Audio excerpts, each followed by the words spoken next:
வணக்கம் நண்பர்களே. நாம் இந்த வீடியோ பதிவில் சுரேஷ் அகாடமியில் police test free test series நடத்திட்டு வராங்க. இந்த டெஸ்ட்டு நீங்கள் அட்டன் பண்ணணும்னா அவங்க வெப்சைட்டில் போய் ரெஜிஸ்டர் பண்ணிங்கன்னா ஆன்லைனில் தான் இந்த டெஸ்ட்டு நடத்துகிறாங்க. இந்த டெஸ்ட்டு அட்டன் பண்ணி பாருங்கள், ரொம்பவே யூஸ்ஃபுல்லாக இருக்கும். இந்த டெஸ்ட்டில் உள்ள ஃபஸ்ட்டு டெஸ்ட்டுக்கான அந்த ஜிகே கொஸ்டின் தான் இந்த வீடியோ பதிவில் பார்க்க போகிறோம். கண்டிப்பாக இந்த மாதிரி ஃப்ரீ டெஸ்ட்லாம் கண்டிப்பாக அட்டன் பண்ணி பாருங்கள். டெஸ்ட்டு ரொம்பவே யூஸ்ஃபுல்லாக இருக்கும். ஃபர்ஸ்ட் கொஸ்டின், இந்திய அரசியலமைப்பு சட்டத்தின் பாதுகாவலனாக விளங்குவது எது? இந்திய அரசியலமைப்பு சட்டத்தின் பாதுகாவலனாக விளங்குவது எது? ஆன்சர் உச்சநீதிமன்றம். இரண்டாவது கொஸ்டின், ஐநா சபையோட தலைமையகம் அமைந்துள்ள இடம் எது? நியூயார்க். ஐநா சபையோட தலைமையகம் நியூயார்க்கில் அமைந்துள்ளது. அடுத்த மூன்றாவது, உயர்நீதிமன்ற நீதிபதிகள் ஓய்வு பெறும் வயது. உயர்நீதிமன்ற நீதிபதிகளோட ஓய்வு பெறும் வயது 62. இந்திய மொழி அடிப்படையில் பல மாநிலங்களாக பிரிக்கப்பட்ட ஆண்டு. இந்தியா மொழி அடிப்படையில் பல மாநிலங்களாக பிரிக்கப்பட்ட ஆண்டு 1956. அடுத்து, நிர்வாச்சான் சதன் என அழைக்கப்படும் அமைப்பு எது? நிர்வாச்சான் சதன் என அழைக்கப்படும் அமைப்பு எது? எதுனா தலைமை தேர்தல் ஆணையம். இந்தியாவோட தலைமை தேர்தல் ஆணையம் தான் நிர்வாச்சான் சதன் அப்படின்னு சொல்லி அழைக்கப்படுகிறது. அடுத்து, பொருண்மை அழிவின்மை விதியை கூறியவர் யார்? பொருண்மை அழிவின்மை விதியை கூறியவர் யார்னா லவாய்ஷியர். அடுத்து எட்டாவது கொஸ்டின், இவற்றுள் சரியானவை எதை? அதாவது ஒரு 3 கூற்றுகள் கொடுத்துருக்காங்க. அதில் எது சரியானது அப்படின்னு சொல்லி கேட்டிருக்காங்க. 3மே சரியானது தான். கம்பரை ஆதரித்தவர் சடையப்ப வள்ளல். புகழேந்தியை ஆதரித்தவர் சந்திரன் சுவர்க்கி. உமறு புலவரை ஆதரித்தவர் வள்ளல் சீதகாதி. இந்த 3மே முக்கியம். இந்த 3 கொஸ்டின் பார்த்துக்கோங்க. அடுத்து பார்க்கலாம். கிட்டப்பார்வையை சரி செய்ய பயன்படுவது எது? கிட்டப்பார்வையை சரி செய்ய பயன்படுவது எது? ஆன்சர் குழி லென்ஸ். அடுத்து, பிளிம்சால் கோடுகள் எதன் பக்கவாட்டில் குறிக்கப்பட்டு இருக்கும்? பிளிம்சால் கோடுகள் எதன் பக்கவாட்டில் குறிக்கப்பட்டு இருக்கும்? ஆன்சர் கப்பல்கள். அடுத்து, பஞ்சாப் சிங்கம் என்று அழைக்கப்படுபவர் யார்? பஞ்சாப் சிங்கம் என்று அழைக்கப்படுபவர் யார்? லாலா லஜபதி ராய். வங்க பிரிவினை நடந்த ஆண்டு 1905. அடுத்து, கிறிஸ்துவ கம்பர் என்று அழைக்கப்படுபவர் யார்? கிறிஸ்துவ கம்பர் என்று அழைக்கப்படுபவர் யார்? Answer H.A. Krishnapillai. H.A. Krishnapillai தான் கிறிஸ்துவ கம்பர் என அழைக்கப்படுகிறார். அடுத்து, பகுபதத்தில் அவசியம் அமைந்து இருக்க வேண்டிய உறுப்புகள் எவை? பகுபதத்தில் அவசியம் அமைந்திருக்க வேண்டிய உறுப்புகள் எவை? பகுதி, விகுதி. அடுத்து, உலகின் மிக உயரமான மரம்.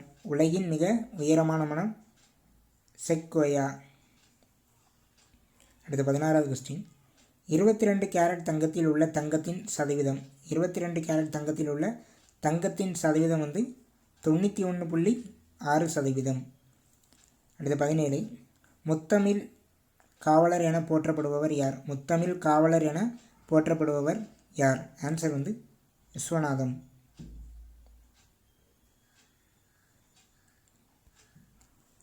நோபல் பரிசையும் பாரத ரத்னா விருதையும் பெற்றவர் யார்? நோபல் பரிசையும் பாரத ரத்னா விருதையும் பெற்றவர் யார்னா அன்னை தெரேசா.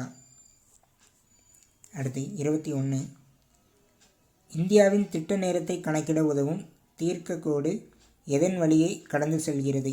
இந்தியாவோட திட்ட நேரத்தை தீர்மானம் பண்ண அந்த தீர்க்கக்கோடு இந்தியாவில் எந்த நகர் வழியாக செல்லுதுன்னு கேட்டிருக்காங்க. ஆன்சர் அலகாபாத். வங்காளத்தின் துயரம் என்று அழைக்கப்படுவது எது? வங்காளத்தின் துயரம் என்று அழைக்கப்படுவது எது? ஆன்சர் தாமோதர். பீகாரின் துயரம் கோசி. வங்காளத்தின் துயரம் தாமோதர். சூரியனை மிக வேகமாக வலம் வரும் கோள் எது? சூரியனை மிக வேகமாக வலம் வரும் கோள் எது? ஆன்சர் புதன் கோள்.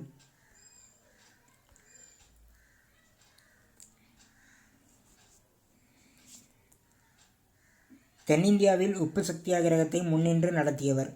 தென்னிந்தியாவில் உப்பு சத்தியாகிரகத்தை முன்னின்று நடத்தியவர் யாருன்னா ராஜாஜி. அடுத்து, தூய நீரின் pH மதிப்பு. தூய நீரின் pH மதிப்பு 7. தமிழ் செம்மொழியாக அறிவிக்கப்பட்ட ஆண்டு.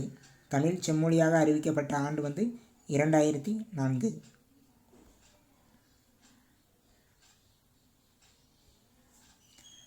கரும்பில் உள்ள இனிப்புச்சத்து பொருள், கரும்பில் உள்ள இனிப்புச்சத்து பொருள் வந்து சுக்ரோஸ். அடுத்து கடமை கண்ணியம் கட்டுப்பாடு என்று கூறியவர் யார்?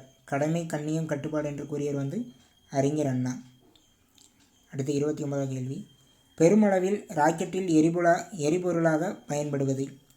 பெருமளவில் ராக்கெட்டில் எரிபொருளாக பயன்படுவது எதுனா திரவ ஹைட்ரஜன். அடுத்து சரியான ஒளிமரபை தேர்ந்தெடு. சரியான ஒளிமரபை வந்து தேர்ந்தெடுன்னு கேட்டிருக்காங்க.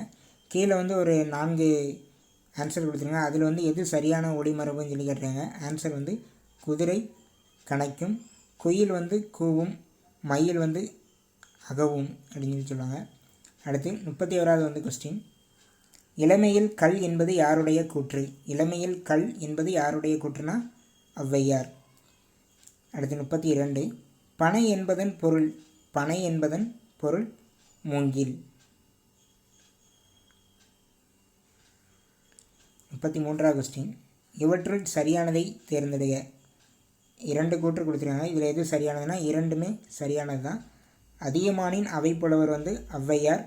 பாரி வள்ளலின் அவைப்புலவர் யாருன்னா கபிலர். அதியமானோட அவைப்புலவர் வந்து ஔவையார், பாரி வள்ளலோட அவைப்புலவர் வந்து கபிலர். அடுத்து 34, இந்தியாவிற்கு கடல் வழியாக வந்த மாலுமியின் பெயர் என்ன? இந்தியாவிற்கு கடல் வழியாக வந்த மாலுமியின் பெயர் என்ன? ஆன்சர் வந்து வாஸ்கோட காமா. இந்திய தேசிய காங்கிரஸ் தோற்றுவிக்கப்பட்ட ஆண்டு. இந்திய தேசிய காங்கிரஸ் தோற்றுவிக்கப்பட்ட ஆண்டு வந்து 1885. 36, கவிஞர் சுரதாவின் இயற்பெயர். கவிஞர் சுரதாவின் இயற்பெயர் ராஜகோபாலன். 37, இடைக்கால அரசியல் பிரதமராக பதவி வகித்தவர் யார்? இடைக்கால அரசில் பிரதமராக பதவி வகித்தவர் யாருன்னா நேரு.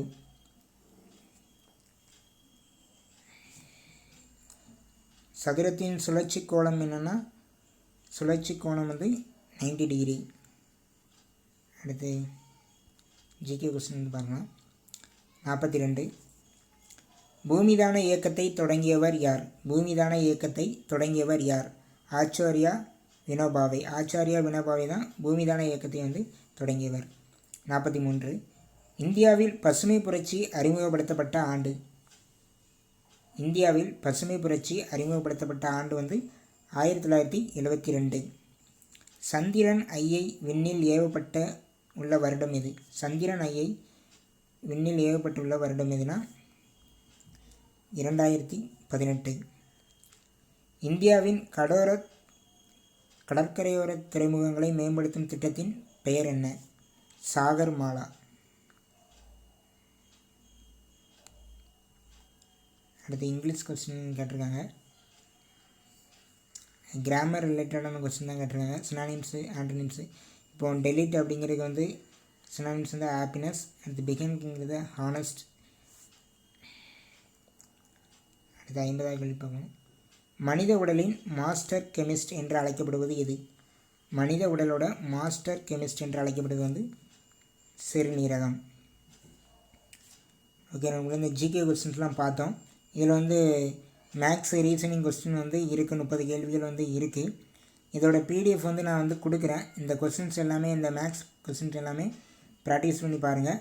முடிஞ்ச இந்த ஃப்ரீ டெஸ்ட் எல்லாமே சுரேஷ் ஐஏஎஸ் அகாடமி வெப்சைட்டில் போய் ஃப்ரீயாக வந்து அட்டன் பண்ணி பாருங்கள். ரொம்பவே யூஸ்ஃபுல்லாக இருக்கும். ஓகே நண்பர்களே, நன்றி.